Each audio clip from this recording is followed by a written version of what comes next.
இன்னைக்கு சட்டப்பேரவையில் நடந்த ஒரு தரமான சம்பவத்தை பத்தியும், அதுக்கு சிஎம் விஜய் அவர்கள் வந்து எப்படி ரியாக்ட் பண்ணாங்க அப்படிங்கறத பத்தின ஒரு டீடைல்டான வீடியோ தான் இந்த வீடியோ. வணக்கம், நான் ஆனந்த். ஃபர்ஸ்ட் இந்த ரத்தன் பண்டிட் வெற்றிவேலுங்க ஒருத்தரை பத்தி சொல்றேன். இது கண்டிப்பா நான் இப்ப பின்னாடி சொல்ல போற டீடைல்டான வீடியோக்கு இது கண்டிப்பா யூஸ்ஃபுல்லா இருக்கும். ஓகேவா? இந்த ரத்தன் பண்டிட் வெற்றிவேல் அப்படிங்கிறவர் வந்து ஒரு ஜோசியர், ஒரு அஸ்ட்ராலஜர். ஓகேங்களா? இவர் வந்து நிறைய பொலிட்டீஷியன் கிட்ட ஒர்க் பண்ணியிருக்காரு. அவங்களுக்கு ஒரு அட்வைசரா ஒர்க் பண்ணியிருக்காரு. சினிமா ஆக்ட்ரஸ் ஆன மனிஷா கொய்ராலா அவங்க கிட்ட ஒர்க் பண்ணியிருக்காரு. அப்ப அவங்களுக்குலாம் ஒரு அட்வைஸ் பண்ற மாதிரி ஒர்க் பண்ணியிருக்காரு.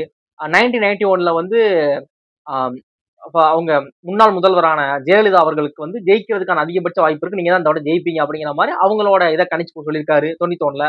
அதே மாதிரி அவர் சொல்லியிருக்காரு 94 டு 97 வரைக்கும் உங்களுக்கு ஒரு கெட்ட கஷ்ட காலம் மாதிரி, இந்த இடத்துல நீங்க கொஞ்சம் கவனமா இருக்கணும் அப்படின்னு இருக்காரு. அவங்க சொன்ன மாதிரி அதெல்லாம் அவர் சொன்ன மாதிரி எல்லாமே அடுத்தது நடந்திருக்கு. இந்த மாதிரியான இதெல்லாம் நடந்திருக்கு. அவர் தான் சொல்லியிருக்காராம். அதுவும் நெட்டை தான் படிச்சேன். ஜெயலலிதா அந்த பேர், அந்த நேம் இருக்குல்ல, அதுல லாஸ்ட் டபுள்யூ போட்டிருப்பாங்களாம் ஜெயலலிதா. அது சரியா தெரியல. அந்த இது வந்து இவர் ரெக்கமெண்ட் பண்ணாதானா, நியூமராலஜிக்கா இந்த மாதிரி நீங்க போடுங்க அப்படிங்கிற மாதிரி அவர் ரெக்கமெண்ட் பண்ணாதானா. அது மாதிரி மனிஷா கொய்ராலாவுக்கு ஹெல்ப் பண்ணியிருக்காரு. ஜம்மு காஷ்மீரோட சிஎம்மோட ஒய்ஃபுக்கு வந்து பையன் பிறக்கிற டைம் தான் இது பண்ணி குறிச்சிருக்கிறாரு. இந்த மாதிரி நிறைய பேருக்கு வந்து நிறைய நாடுகள்லயுமே இவர் இந்த மாதிரி அஸ்ட்ராலஜி பார்த்து நிறைய இது பண்றதெல்லாம் வழக்கமா பண்ணியிருக்காரு. இப்ப நமக்கு இவர் எப்போ ஃபேமஸா, எனக்கு இவர் எப்படி தெரியும் அப்படின்னா, இப்ப ரீசெண்ட் டைம்ஸ்ல பாத்தீங்க அப்படின்னா, இந்த லாஸ்ட் இயர்ல ஒரு அக்டோபர் மந்த் ஒரு இன்டர்வியூ கொடுத்திருப்பாரு. அதுல விஜய் அவர்களை பத்தி சொல்லியிருப்பாரு. இந்த வட்டம் விஜய் அவர்கள் சிஎம் ஆகிறது உறுதி, 50% மேல இவங்க ஓட்டு வாங்கிடுவாங்க, அவங்க வந்து உறுதியா கவர்னன்ஸ் ஃபார்ம் பண்ண போறாங்க அப்படிங்கிற மாதிரி. ஏன்னா அவங்களோட நேரம் நல்லா இருக்குன்னு சொல்லி ஏதோ அந்த கட்டங்களை சொல்லியிருப்பாரு. இந்த ராசி நட்சத்திரம்லாம் கரெக்டா சொல்லி ஏதோ சொல்லியிருப்பாரு சம்திங்.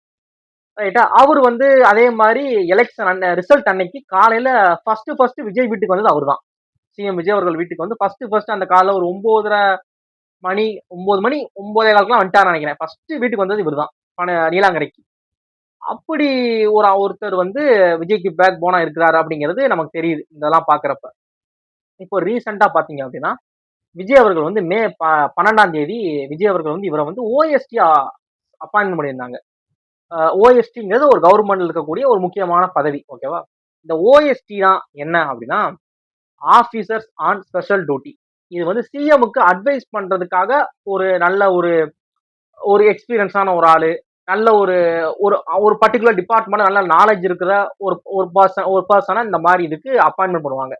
பொதுவா இதை யார் இந்த போஸ்டிங் யார் யார் அப்பாயின்மெண்ட் பண்ணுவாங்கன்னா, ஐஏஎஸ், கலெக்டர், ஐபிஎஸ், ஐஎஃப்எஸ், லால வந்து ரொம்ப ஸ்ட்ராங்கா நாலேஜ் இருக்கிற ஒரு மூத்த வழக்கறிஞர், இல்ல மூத்த உச்சநீதிமன்ற ஓய்வு நீதிபதி, இந்த மாதிரியான அந்த துறை ரீதியா நல்ல ஸ்ட்ராங்கான அறிவு, ஒரு நல்ல நாலேஜ் இருக்கிற ஆளை வந்து இந்த இதுக்கு அப்பாயின்மெண்ட் பண்ணாங்கன்னா, இவருக்கு தேவையான டவுட்ஸ் உங்களுக்கு கிளியர் பண்ணிக்கலாம். ஆட்சியில வந்து ஏதாவது ஒன்று கரெக்டா போல அப்படிங்கிறப்ப அவங்களோட எக்ஸ்பீரியன்ஸ் வந்து சிஎம்க்கு ஹெல்ப் பண்ணும் அப்படிங்கிறதுக்காக இப்படி பண்ணுவாங்க.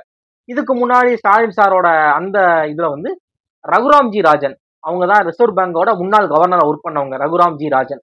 அவங்கள வந்து அப்பாயின்மெண்ட் பண்ணிருப்பாங்க. அப்படி இதை நினைச்சு அப்படி இவரையும் நம்ம ரத்தன் பண்டிட் சொன்னோம்ல, இவரை வந்து ஓஎஸ்டியா டிடிகே கவர்மெண்ட் வந்து ஃபார்ம் பண்ணியிருந்தாங்க. இதுக்கு வந்து பெருசா எந்த இதுவுமே கிடையாது. சிஎம் அவர்களோட விருப்பம், தனிப்பட்ட விருப்பம். சிஎம் அவர்கள் நினைச்சா யாருனாலும் ஓஎஸ்டியா போடலாம். ஆனா ஓஎஸ்டியா போடுறதுக்கு எந்த வித நிபந்தனையும் கிடையாது. இவங்க தான் வரணும், குவாலிஃபிகேஷன் கிடையாது. பட் ஓஎஸ்டியா பொதுவா யாரை போடுவாங்கன்னா, ஒரு நல்ல நாலேஜ் இருக்கிற ஐஏஎஸ், ஐபிஎஸ் இந்த மாதிரியான சிஎம்முக்கு ஸ்ட்ராங்கான அட்வைஸ் சொல்லக்கூடிய ஒரு நல்ல பர்சன், நல்ல ஒரு நாலேஜ் இருக்கிற ஒரு எக்ஸ்பீரியன்ஸான ஸ்டாஃபை தான் போடுவாங்க. இவரை போட்டிருக்காங்க, இவர் அப்பாயின்ட் பண்ணிருக்காங்க கவர்மெண்ட்ல இருந்து. இவரோட சம்பளம், இந்த கவர்மெண்ட் கொடுக்க போற சம்பளம், இந்த ஓஎஸ்டி சம்பளம் பாத்தீங்க அப்படின்னா 1 லட்சத்துல இருந்து 2.5 லட்சம் வரைக்குங்கிற மாதிரி வேரி பண்றாங்க. இத ஃபர்ஸ்ட் கேட்கிறப்ப ரத்தன் பண்டிட் வெற்றிவேல் அப்படிங்கிறப்ப ஜோசியர், சரி ஓகே ஜோசியர்னா என்ன, ஜோசியரை போட்டிருக்காங்க, என்ன பண்ண போறாங்க? நீங்க யோசிச்சு பாருங்க. ஒரு கலெக்டரை போடுறாங்க, ரைட்டு, அவங்களுக்கு இருக்கிற அந்த எக்ஸ்பீரியன்ஸ், கிரவுண்ட்ல இருக்கிற பிரச்சனைகள்லாம் அவருக்கு தெரியும். அவர் வந்து கண்டிப்பா சிஎம் ஹெல்ப் பண்ணுவார். இந்த மாதிரி பிரச்சனை வரப்ப எப்படி ஃபேஸ் பண்ணணுங்கிற அட்வைஸ் கொடுப்பாரு. நல்ல கவர்னன்ஸை வந்து கொண்டு போறதுக்கு ஒரு பயங்கர யூஸ்ஃபுல்லா இருப்பாரு. ஓகே, நல்ல ஒரு சட்டம் தெரிஞ்ச ஒரு ஆள்னா அதே மாதிரி சிஎம்க்கு தேவையான டைம்களை வந்து சட்ட ரீதியான முடிவெடுக்கிறதுக்கு நல்ல ஒரு அவங்களுக்கு வந்து அட்வைஸ் பண்ணுவார். எல்லாமே ஓகே, கரெக்டா இருக்கும். ஒரு ஜோசியக்காரர் வந்து தமிழ்நாடு கவர்மெண்ட்ல ஓஎஸ்டி, அதுவும் சிஎம்முக்கு அட்வைஸ் பண்ணக்கூடிய இடத்துல சிஎம் வந்து அபிஷியலா அவங்கள வந்து கவர்மெண்ட்ல கொண்டு வந்திருக்காங்களேங்கிற மாதிரி எனக்கெல்லாம் என்ன யாரெல்லாம் கொண்டு வரலாமாங்கிற மாதிரி தான் எனக்கு தோணுச்சு. ஓகேவா? இன்னொன்னு இந்த ரத்தன் பண்டிட் யாரு? ஒருவேளை நம்ம வேற மாநிலத்துக்காரரா இருப்பாரு. ஏன்னா பேரே பண்டிட் அப்படி இருக்கா. அதனால வேற நார்த் இந்தியாக்காரரா இருப்பாரோ அப்படிங்கிற மாரி இருந்துச்சு. இன்டர்நெட்ல அவர் யாருன்னு பார்த்தா, நம்ம ஈரோடுக்காரு. தமிழ்நாட சேர்ந்த ஈரோடுக்காரு தான் அவரு. இவரு பார்த்தீங்க அப்படின்னா 91ல வந்து ஜெயலலிதா அவர்கள் ஜெயிக்க போறாங்க அப்படிங்கிறத ஃபர்ஸ்ட்டே சொல்லியிருக்காராம். ஜெயலலிதா அவங்க தான் இந்த எலக்ஷன்ல ஜெயிக்க போறாங்க அப்படிங்கிற மாரி சொல்லியிருக்காராம். 94ல இருந்து 97 வரைக்கும் ஜெயலலிதா மேம்க்கு வந்து ரொம்ப ஒரு கெட்ட காலம். அதனால அவங்க அந்த டைம்ல ரொம்ப கவனமா இருக்கணும் அப்படிங்கிற மாரி சொல்லியிருக்காராம். அந்த டைம்ல தான் அவங்க இந்த சொத்து குவிப்பு வழக்குல உள்ள அவங்க மேல கேஸ் வந்துச்சுன்னு நெனைக்கிறேன். அந்த இது சொல்லியிருக்காங்க. அ அதே மாரி அவர் சொன்ன மாரி நெறைய நடந்திருக்கு. ஜம்மு காஷ்மீரோட சிஎம்மோட ஒய்ஃப்க்கு அ குழந்தை பிறக்கிற டைமிங்க வந்து இவர் தான் சொல்லியிருக்காரு ப்ரெடிக்ஷன. மனிஷா கொய்ரா இருக்காங்கல்ல ஆக்ட்ரஸ். அவங்களுக்கு இவர் வந்து நியூமராலஜிக்கலா இந்த மாரி விஷயங்கள் சொல்லியிருக்காரு. இன்னொன்னு ஜெயலலிதா மேம்க்கு வந்து அவங்க ஜெயலலிதா ஸ்பெல்லிங் இருக்குல்ல, அதுல லாஸ்ட் டபுள் ஏ போடுங்க. ஜெயலலிதா டபுள் ஏ போடுங்கன்னு சொன்னதும் இந்த ரத்தன் பண்டிட் தான் அப்படிங்கிற மாரி நெட்ல போட்டிருக்காங்க. ஒரு அஸ்ட்ராலஜர, ஒரு ஜோசியர இந்த அளவு பெரிய பெரிய ஆட்கள் நம்புறாங்களா? நான் ஃபர்ஸ்ட் விஜய் மட்டும் தான் அப்படி பண்றாப்புல. இவர எனக்கு இப்ப தான் தெரியும். ரத்தன் பண்டிட்ட. சரி ஓகே நம்ம சிஎம் மட்டும் தான் அப்படி பண்றாப்புல போல. அவருக்கு ஒரு நம்பிக்கை இருக்கு அப்படின்னு நெனச்சா, ஜெயலலிதா மேம் பண்ணியிருக்காங்க. ஜம்மு காஷ்மீர், அப்புறம் வேற கண்ட்ரில கால் பண்ணியிருக்காங்க. நெறைய பேர் போட்டிருக்காங்க. நெறைய ஆட்கள வந்து இவரு வந்து நெறைய ஆட்களோட ஒரு பெர்சனல் ஒரு கைடு மாரி இருக்காரு அவரு. இப்படி இருக்கிற ஆள கவர்மெண்ட்ல கொண்டு வந்துருக்காங்களேங்கிற மாரி எனக்கு தோணுச்சு ஃபர்ஸ்ட். இன்னைக்கு சட்டப்பேரவை கூடுச்சு காலைல ஒரு 9:30 மணிக்கு. எதுக்கு அப்படின்னா, மெஜாரிட்டி டெஸ்ட். Majority test. அதாவது ஃப்ளோர் டெஸ்ட் எடுக்கணும். ஏன்னா அவங்ககிட்ட பெரும்பான்மை இல்லைல. 108 சீட் தான் வச்சிருக்காங்க. பெரும்பான்மை இல்ல. தனி மெஜாரிட்டி இல்ல அப்படிங்கிறப்ப ஆதரவு கட்சிகள் ஆதரவு குடுக்குதா இல்லையா அப்படிங்கிறத படி இன்னைக்கு ஃப்ளோர் டெஸ்ட் பண்ணணும். அந்த ஃப்ளோர் டெஸ்ட்ல இவங்களுக்கு ஆதரவு கிடைக்குதா கிடைக்கலையா அப்படிங்கிறதும் ஆதரவு கிடைச்சிச்சுன்னா பிரச்சனை இல்லை. இந்த கவர்மெண்ட் வந்து ஃபர்தரா மூவ் ஆகும். இல்லைன்னா இந்த கவர்மெண்ட் அப்படியே அங்கேயே கேன்சல் பண்ணிட்டு ஆளுநர் ஆட்சி கொண்டு வந்து ஒரு அடுத்த ஒரு ரீஎலெக்ஷன் வச்சு இது பண்ணுவாங்க. இதான் நடக்கும். இன்னைக்கு அந்த மாதிரி ஓட்டிங் பண்றதுக்கு முன்னாடி எல்லாருமே அவங்களோட நிலைப்பாடு சொல்லுங்கிற மாதிரி பேசினாங்க.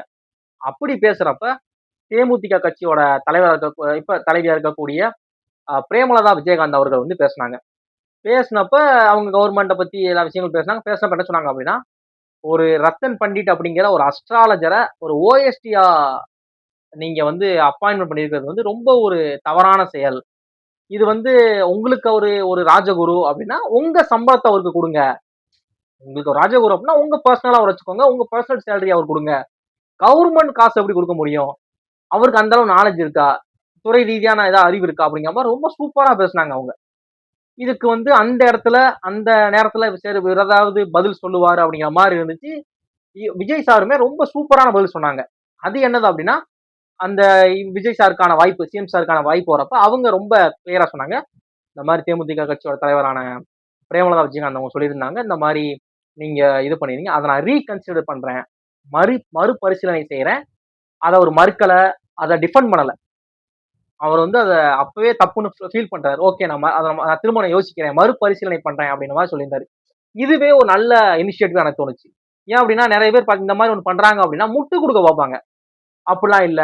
அவர் அப்படி முட்டு கொடுக்க பார்ப்பாங்க. இவர் ரொம்ப ஓப்பனா ரைட்டு. நான் பண்ணது ஒரு ஃபிளா தான். தப்பு தான். நான் அதை சேஞ்ச் பண்றேன் அப்படிங்கிற மாதிரி நான் ரீகன்சிடர் பண்றேன். நீங்க சொன்னதுக்கு ஓகே நான் ரீகன்சிடர் பண்றேன் அப்படின்னாரு. சரி ஓகே ரீகன்சிடர் பண்ணுவாருன்னு பார்த்தா அடுத்த ஒரு 2 மணி நேரம் இல்ல ஒரு 2.5 மணி நேரத்துக்குள்ளேயே அபிஷியலா ஒரு ஜியோ பாஸ் பண்ணிட்டாங்க. ரத்தன் பண்டிட்டுக்கு கொடுக்கப்பட்ட அந்த ஓஎஸ்டி போஸ்டிங் இருக்குல்ல அதை நாங்க அவருக்கு வந்து வித்ட்ரால் பண்ணிக்கிறோம். அதை அவர் வைக்கல. அவரை வந்து அதை வந்து நாங்க தூக்கிட்டோம் அப்படிங்கிற மாதிரி ரொம்ப ஒரு ஒரு ஜியோவை பாஸ் பண்ணிட்டாங்க. கவர்மெண்ட்ல இருந்து வந்துருச்சு. 12ஆம் தேதி மதியத்துக்கிட்ட ஒருத்தர் அப்பாயின்மெண்ட் பண்றாங்க. சட்டசபையில ஒருத்தர் வந்து இது தப்பு, இப்படி பண்ணக்கூடாது. ஒரு அஸ்ட்ராலஜருக்கு நீங்க பண்றீங்க. ஒரு நல்ல ஒரு நாலேஜபிள் பர்சன் அவங்க கூட வச்சுக்கோங்கிற மாதிரி ஒருத்தர் அட்வைஸ் பண்றாங்க அப்படிங்கிறப்ப அதுக்கு நான் யோசிக்கிறேன். அதை மறுபரிசீலனை பண்றேன். ஒருவேளை என் டிசிஷன் தப்பா கூட இருக்கலாம் அப்படிங்கிற மாதிரி சிஎம் அவர்கள் வந்து எந்த இடத்துலயுமே அதை ஒரு ஈகோவை எடுத்துக்காம அதை உள்வாங்கிக்கிட்டு திரும்ப அதுக்கு ஆமா அவங்க சொன்னது கரெக்ட் தான். நம்ம ஒரு அஸ்ட்ராலஜர் நமக்கு நம்ம இதுல வந்து இப்போ வந்து ஒரு பிராக்டிக்கல்ல வந்து அஸ்ட்ராலஜரை கேட்டு நம்ம எந்த முடிவு எடுக்க முடியாதுல. அப்படிங்கிறப்ப இது தப்பு பண்ணிருக்க கூடாது அப்படிங்கிறப்ப நம்ம பர்சனல் லைஃப்ல நம்ம அவர் வச்சுக்கலாம். தப்பு கிடையாது. ஆனா இப்படி கவர்மெண்ட்குள்ள அவர் கொண்டு வர தப்பு அப்படிங்கிற மாதிரி அவங்க ஃபீல் பண்ணி அபிஷியல் ஜியோவை பாஸ் பண்ணிட்டாங்க. இது ஒரு ஹெல்த்தியான ஒரு காம்படிஷன் எனக்கு தெரிஞ்சு. எதிர்கட்சியோட வேலைகள் என்ன அப்படின்னா ஆளும் கட்சி செய்யற நல்ல விஷயங்களை பாராட்டணும். அவங்க செய்யற தப்புகளை வந்து சுட்டி காட்டணும். அதை மாத்த ட்ரை பண்ணணும். இதான் இத அவங்க அழகா பண்ணியிருந்தாங்க. ரொம்ப ஃபயரா இருந்துச்சு அந்த மொமெண்ட் இப்ப லைவ்ல பாக்குறப்ப. பிரேமலதா விஜயகாந்த் மேம் சூப்பரா பேசுனீங்க. சப்போஸ் இந்த வீடியோ நீங்க பாக்குறீங்க இல்ல தேமுதிக காரங்க யாராவது பாக்குறீங்க அப்படின்னா மேம் கண்டிப்பா இந்த வீடியோ ஷேர் பண்ணுங்க. ரொம்ப சூப்பரா இருந்துச்சு. அவங்க என்ன பேசினா நான் நினைச்சேன். அவங்க பேசுறத நான் அப்படியே நினைச்சது. என்ன அவர் நினைச்சா யாருனாலும் போடலாமா ஓஎஸ்டியா? அதுவும் சம்பளம் 1 லட்சம் 1.5 லட்சம் 2 லட்சம் வரைக்கும். என்னையா பண்ணிட்டு இருக்கீங்க? என்னென்ன பண்ணலாமா? அப்படிங்கிற மாதிரி எனக்குமே இது இருந்துச்சு. அதை அப்படியே ரிஃப்ளெக்ட் பண்ணாங்க அவங்க. அவங்க கரெக்டா அந்த வேர்டை சொன்னாங்க. உங்களுக்கு உங்களுக்கு அவரை ஒரு ராஜகுரு, நீங்க அவர் இது பண்ணா உங்க பர்சனல் சேலரியை கொடுங்க. கவர்மெண்ட் சேலரி கொடுக்காதீங்க. சூப்பரா இருந்துச்சு. அதுக்கும் விஜய் அவர்கள் வந்து எந்த இடத்துலயுமே டிஃபெண்ட் பண்ணாம அத, அந்த ஒரு தப்பு போல நான் அதை யோசிக்கிறேன். நான் கொஞ்சம் திங்க் பண்ண டைம் கொடுங்க. நான் பண்றேன் அப்படின்னு சொல்லி அதை அவங்க ரீகன்சிடர் பண்ணி இப்ப அதை கேன்சல் பண்ணிட்டாங்க. ஒரு எதிர்கட்சி ஒரு எதிர்கட்சியில இருக்கக்கூடிய ஒருத்தர் சொல்றாங்க. அதை வந்து சிஎம் வந்து எந்தவித ஈகவும் இல்லாம அதை கேட்டுக்கிட்டு அது தப்புங்கிற பட்சத்தை அதை மாத்திக்கிறாங்க பாத்தீங்களா? இது ஒரு நல்ல கவர்மெண்ட்டுக்கான ஒரு அறிகுறி. உண்மையாவே சூப்பரா இருந்துச்சு. எந்த இடத்துலயும் முட்டு கொடுக்கல. அதை வந்து காக்க போடல. அடுத்த ஒரு 2.5 மணி நேரம் 2 மணி நேரத்துக்குள்ளே இந்த விஷயத்தை அவங்க அப்படியே ஓகேன்னு சொல்லி விட்டாங்க. இதுதான் நல்ல கவர்மெண்ட். உண்மையாவே 2 பேரும் சூப்பரா இருந்துச்சு. சிஎம் விஜய் சார் அவங்களும் உங்களோட கெஸ்டர் சூப்பரா இருந்துச்சு. பிரேமலதா விஜயகாந்த் மேமும் அவங்க பேசின அந்த இது மக்களோட உண்மையா மக்களோட ரிஃப்ளெக்ஷன் தான். நானும் அப்பதான் நினைச்சேன் ஓப்பனாவே. ரொம்ப சூப்பரா இருந்துச்சு. தேங்க்ஸ் ஃபார் வாட்சிங்.